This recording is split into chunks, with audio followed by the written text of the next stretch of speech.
All right, what's going on, everybody? This is KO with Hip Hop's Revival. I'm here with Internet Money's Nick Mira.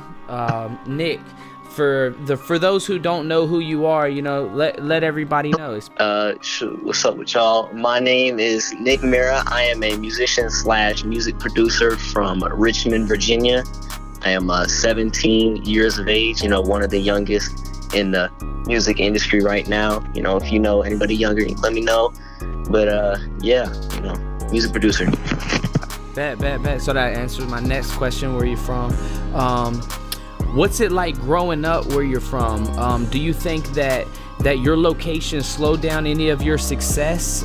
Because you see a lot of people that kind of blame their success on their location. What do you think? Yeah. I feel like location definitely does have a part in it. Like, say if I lived somewhere else, such as Los Angeles, or Atlanta or New York, I feel like I'd be in a completely different situation. But growing up here in Richmond, Virginia, suburbs right out there, it's pretty boring, just average lifestyle, nothing crazy going on like to push me into my career, like in LA or New York or Atlanta. All these different cities, you have different people, the culture and the scene is just crazy there. And here it's just day-to-day life, just regular suburb stuff. Definitely. Okay, so how did you get into making beats, and do you have any specific musical influences that got you? Yeah. Let's go back. So I'd say when I was about 5 or 6, I asked my fam for a guitar. I was really into guitar, and grew up around listening to a lot of rock music, just like 70s stuff, like Metallica, Aerosmith, all the basic stuff, Kiss. And growing up, I always listened to that type of music. So I wanted to play guitar, and I like band instruments like that. So I got my first guitar. I played around with that for a year, started getting better, and after a while, I just lost all my interest in guitar. And so music at an early time in my life, it was always there, but then it dropped off for a little bit. And when I was like 11 or 12, I started getting back into music. I got into listening to more hip hop, and I feel like playing guitar and playing piano, all that influence from there, like it transcended onto my making beats. My cousin used to have this Radio Shack keyboard that had a bunch of different drum sounds on it. I would just mess around on there and make beats. It was just something for fun. But then I learned about making beats and like music production. I taught myself all that. And I just dedicated myself like day in, day out, just working on music and starting to learn like how I could turn this into my life, and I could actually like make music into a career. It's just crazy, Right. That's some of my influences from the rock side / post-hardcore, all that stuff. I say like Bullet for My Valentine, My Chemical Romance, like Hawthorne Heights, Paramore, all that emo stuff. And then when I got into hip-hop and I listened to less of that, I first started listening to like Lil Wayne, Jay-Z, all that early 2000 stuff, Kanye definitely. And then right now, as of like current producers and musicians that I listen to for inspiration, I'd say like Weezy Beats, Metro, Pierre Bourne, Young Thug, real musical geniuses right now. Definitely. So do you play guitar on any of your on your beats here recently, or are you thinking about getting back into guitar over your beats, or is that kind of out of the picture now? No, most definitely. I've been playing some guitar on my beats last year. When I started going a little more harder with my beats, I was like, let me go back to my roots. Let me pull out my guitars. Let me get some new guitars. Just recently, I got a Telecaster, and I got an acoustic. And I hooked them up to my computer, to my interface, record a bunch of loops, and I've been using them for songs and beats. And it's just crazy what live instrumentation like that and going back to your true, roots can actually do. Like a lot of songs that I have and a lot of beats I have out there are like raw instruments that I have and I actually created myself. Real. So you didn't show your face for the longest time. Why did you keep yourself hid? And also what made you do the face reveal? What made you show your face after, keeping your face hid for so long? All right, so to be honest, I never really been a camera person to recently. I never really been the type of person to go all out, show everybody on my face, show everybody who I was. It just wasn't my thing. I didn't really care for it. It's not like it was, I wasn't scared, but I was just uncomfortable. I wasn't fully there. And, but I realized that was hindering my brand. I needed to show my face and show my personality out to my fans and people so they could understand who I truly am. And the face reveal, I never even planned on how I would do it. I came up with like different ways. I was like, oh, I'm gonna do it this and that way. And then for the first time last year in around October, I met Taz Taylor, founder of Internet Money, in LA, and I stopped off at the Airbnb with him where we were going on an LA trip, working the studios. He just took a picture of me, put it on Twitter. I didn't even know. He put Nick Mira face reveal, all caps. That blew up. It just went huge, and I was like, man, you blew my cover. And I was laughing at the moment, and I was kind of like blown inside. But then I was like, you look, he just helped me get over that stone or that step that I needed to cross, improve my brand. That was like the one thing that was holding me back the most. And now I'm, really getting more comfortable showing my face and being public with people, whatever's best for my brand and just best for other people to understand me. Definitely. How did you get linked in with, Internet Money and Taz Taylor and all that? Like, how did that come about? All right, let's go back a few years. Going back to uploading beats on YouTube and type beats on YouTube, I found producers like MJ Nichols online. I saw Taz Taylor was one of his friends, and one time I tuned into one of his streams and I was asking questions, and I met he's like my brother. This man is like so close to me. Side Piece, aka DT Hits, and he's just been my friend since like 3-4 years ago. We were talking in the chat, and then Taz was like already friends with Side Piece.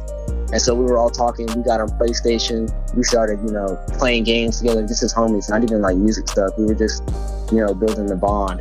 And then after that, Taz just like, he took us under his wing. He's like, I have this Internet Money name I want to go along with. I want to push it as a brand, as a company, as a whole. He's like, I think I need some people on board. So he's looking for people, and we were just first there, right in line, the front of the line. And we just worked on him with selling beats. He would help us out a lot. And fast forward a couple years, and here we are, Internet Money label deal. We're going to studios in LA. We're all eating. Yeah, definitely. You guys all just recently signed the label deal as well. How do you think that'll change like your everyday life? Man, it's about to be so much crazier. We have so many more connections now, and we have the right people behind us at Alamo Records, helping us get done what we want to get done that we couldn't before. And it's just going to be crazy. Working for way more artists, doing crazier stuff, just pushing the boundaries for internet producers in general, and also just doing different music in general, stepping out of the generic trap lane that is really fun to be in, but got to step out of it sometimes. Definitely. Okay, and then you ended up producing for Juice WRLD, and you made the record Girls Are All the Same. That ended up getting him a pretty big deal, if I'm not mistaken, and it went viral all over the place. How did that connect happen? Yeah. So about 2 years ago, Side Piece showed he was on SoundCloud. He just found Juice WRLD on SoundCloud. He had about 200 to 300 followers. Not many people knew him except for local people in Chicago. And he showed me his music. This one song he had, I Know One Thing, and I heard it and I was like, this is crazy. And he's like, you want to work with me? We can all, us three, we can work together, make some crazy songs. So ever since then, we've been, his main go-to producers. Like we made 95% of his catalog, and like we've just been working on him ever since. Me and DT collab on stuff for him. I'll send him stuff, DT send him stuff, or DT Side Piece. So ever since then, we've just been making these hits, and each song we put out, it just get more and more plays, and here we are. We have this song. We're starting to get more people behind him, and we had, before All Girls Are the Same, we had the song Lucid Dreams, which is also blowing up like crazy now. That song was taken off.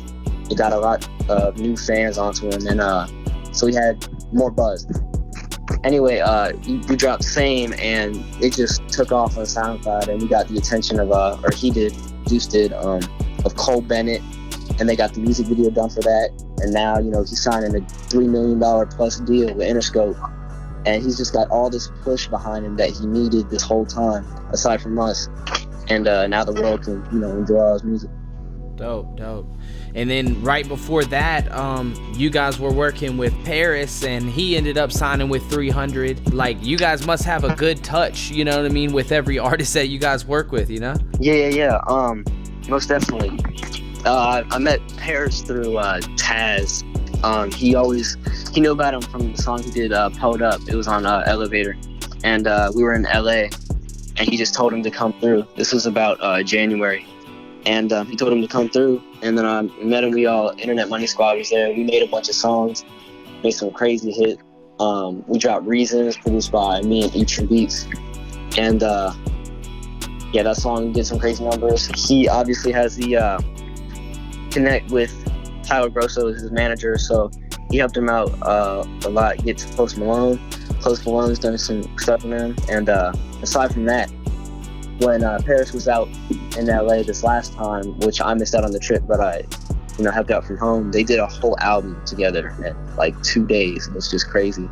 And, you know, just making insane music that I don't think anybody can deny or not be attracted to. That's what really is making these artists blow up that we touch. So besides those two, you know, what other artists have you worked with, and you know, that people do know, that may have heard, but like also too, do you have anything that's coming up that, you know, nobody knows about yet? Yeah, I've worked with XXXTentacion, Fuck Love, that song I did, with Beats by Dex and Taz Taylor, Lil Skies, Trippie Redd, also on the X song, Trey Songz, A Boogie, Shy Glizzy. I have some unreleased stuff with Warhol SS, he's on SoundCloud. Thousand Band Fani, Uno the Activist, NBA Youngboy, Polari, Young Pinch, Lil Wop, and me and Nestle got some stuff in the works also. Dope. Outside of that, like, are you working on anything? Most definitely. We're right now we're scouting artists for Internet Money. We're trying to get some new artists on the label. I'm working on some stuff for some pretty big people I cannot mention right now. But I'll just say we have some crazy stuff in the way. Just believe that. Anything else? Do you want to add anything else in the interview? Yeah, I want to say big thank you and big shout out to Taz Taylor, DT Hits, aka Side Piece, Kuntosh Coop, aka Zero, JR Hitmaker, Eat True Beats, Pharaoh Vice, Roy Major, Casey Supreme, Flatus, I want to say Josh Petruccio, Travis Mills, Sharp, Joel's, Trent, Trevor, Engineer, my guy. Thank you. I just want to say thank y'all. Yo, this is Nick Mira from Internet Money, and you're watching Hip Hop's Revival.